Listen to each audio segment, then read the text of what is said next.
Les amis, j'espère que vous allez bien. PSG ou Benfica Lisbonne pour le FC Barcelone lors du tirage au sort qui aura lieu demain midi, vendredi 21. On sera là, on fera une vidéo pour le débriefer évidemment. Quel est votre choix, votre préférence? Je vous laisse la parole. En tout cas, les barrages sont terminés. La première phase de Ligue des Champions est vraiment terminée définitivement. Maintenant, on va passer aux choses sérieuses. Et ça m'a manqué de voir le Barça qui ne jouait pas. Le Barça qui était du coup qualifié directement. Et ça m'a manqué. Je pense que le fait de voir le Real Madrid se qualifier de façon brillante, faut dire la vérité, ils ont été très bons hier soir. Mbappé a été incroyable.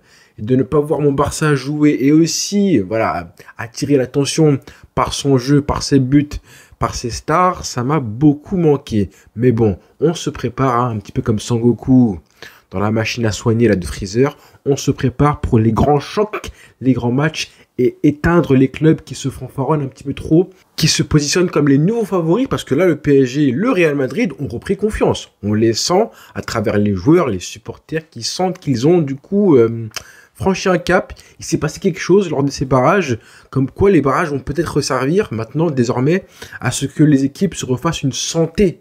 C'est peut-être un déclic pour le PSG comme pour le Real Madrid. Parce que le PSG, même si c'était face à Brest, le fait d'avoir eu un Dembélé performant, une équipe et un collectif enfin huilé, ils sont vraiment lancés maintenant le PSG en Ligue des Champions, alors qu'avant ça, on les donnait pour morts. Pareil pour le Real Madrid, où tu vois que les joueurs, dont Mbappé évidemment principalement, se sont servis des barrages pour reprendre confiance. Je pense que sans les barrages, s'ils avaient été directement qualifiés, peut-être qu'ils n'en seraient pas là, c'est ironique, mais c'est la vérité. En tout cas, PSG ou Benfica pour le Barça. Alors depuis hier, j'ai vu un petit peu de réactions, de commentaires de la part de nos chers supporters parisiens qui sont plutôt favorables, même très largement favorables à affronter le Barça plutôt que Liverpool. Parce que vous savez déjà que le PSG est amené à affronter un gros. Ce qui me semble logique pour le PSG parce qu'ils ont fait une phase de groupe très compliquée, parce qu'ils passent par les barrages. Alors que pour Liverpool ou le Barça, c'est quand même assez ironique d'avoir terminé premier et deuxième et de tomber sur un gros comme le PSG. C'est un petit peu les défauts de cette nouvelle formule de Coupe d'Europe, même si le petit avantage fait que tu vas recevoir au retour. C'est vrai que c'est assez frustrant. Mais bon, c'est comme ça. Et il faut l'accepter puisque tu es amené à battre toutes les équipes. Par contre, supporters parisiens, restons calmes, restez mesurés en conseil. Parce que là, j'ai vu beaucoup de réactions.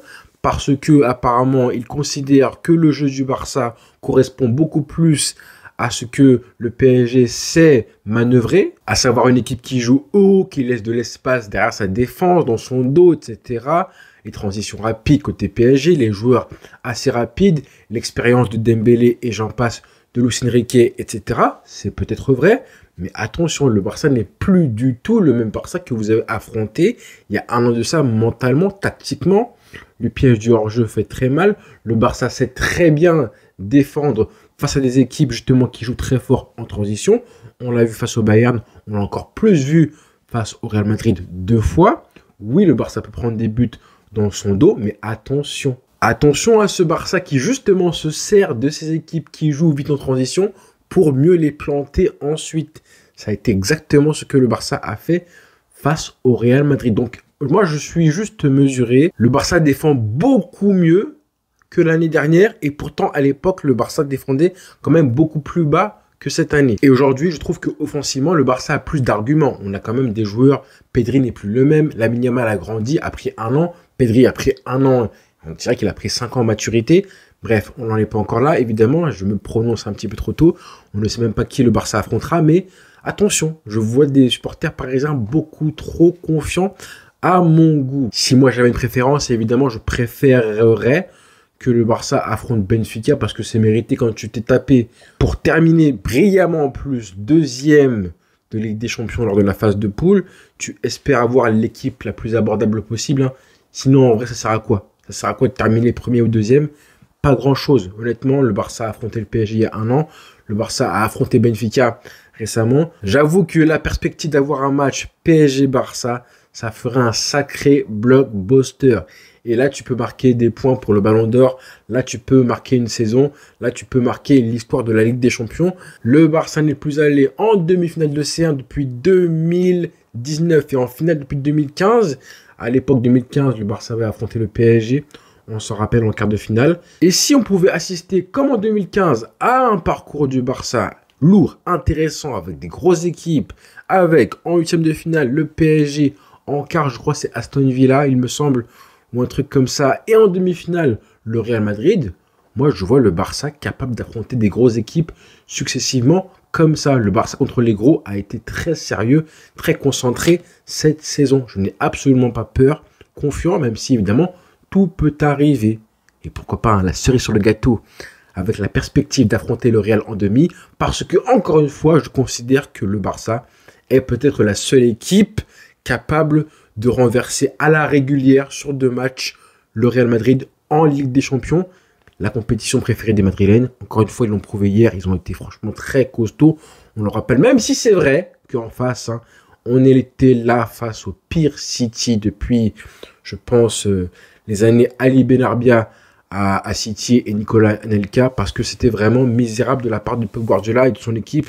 Donc oui, la performance du Real est à pondérer parce qu'en face, c'était assez faible. Maintenant, ils ont quand même fait, je pense, le meilleur match de leur saison. Le Real Madrid, qui va certainement plus les aider à se relever. On verra pour eux comment ça se passera en Liga. Mais je me dis, en voyant ça, que le Barça est condamné, va être l'équipe qui va devoir faire en sorte, pour que le Real ne prenne pas un seul titre cette saison, enfin une saison blanche, le Barça va être condamné à devoir les sortir à chaque fois. En championnat, la Liga, il faudra les distancer et prendre le titre. En Coupe du Roi, je pense que ça va jouer en finale. Parce que oui, sans vouloir manquer de respect à la Real Sociedad, ils ont quand même de grandes chances de se qualifier, le Real Madrid. Donc le Barça doit faire le taf face au Colchonero. Et ensuite, on se reverra en finale.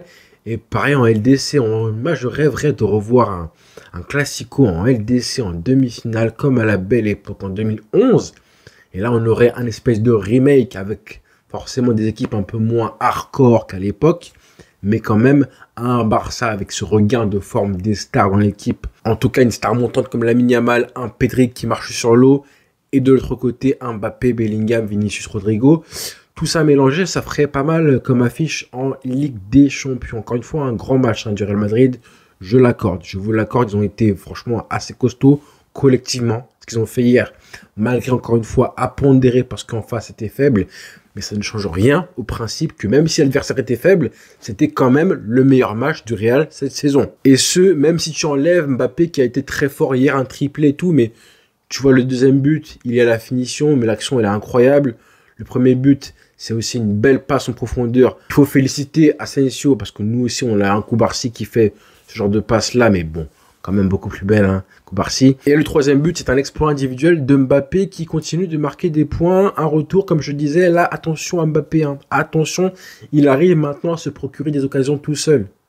Ça, c'est un petit problème, même un gros problème pour les défenses de Liga et du Barça. Le premier but, l'appel de balle, il est beau. Il met la petite poussette pour se libérer du marquage de Ruben Diaz. Et il va marquer ce petit lob. Deuxième but, c'est pareil, mais il a un espèce de crochet laser incroyable.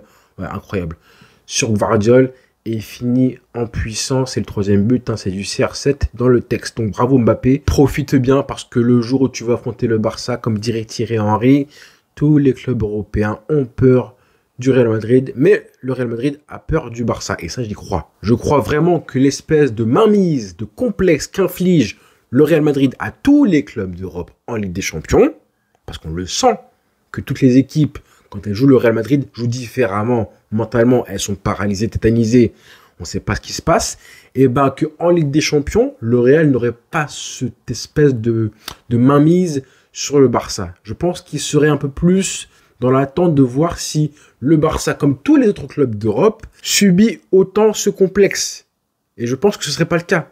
Ce serait plus dans le sens où le Real Madrid se dirait, mince, l'équipe qui nous dérange le plus, la seule équipe qu'on veut éviter, on les retrouve en Ligue des Champions et on aurait préféré les éviter parce que contre eux, on a toujours du mal à être vraiment libéré sur un terrain de football. Donc je suis pressé de voir ce tirage au sort. Rendez-vous évidemment demain midi pour la révélation des affiches. Avec le tableau, évidemment, on verra dans quelle partie de tableau se situe le Barça, très important. Quand tu vois les équipes qui restent, hein, tu peux te dire que tu peux avoir un tableau très favorable, mais vraiment très favorable, ou à contrario, très défavorable. Donc c'est ça qui rend la chose assez excitante. Donc voilà les amis, rendez-vous demain du coup. Bonne journée à tous et rendez-vous très vite.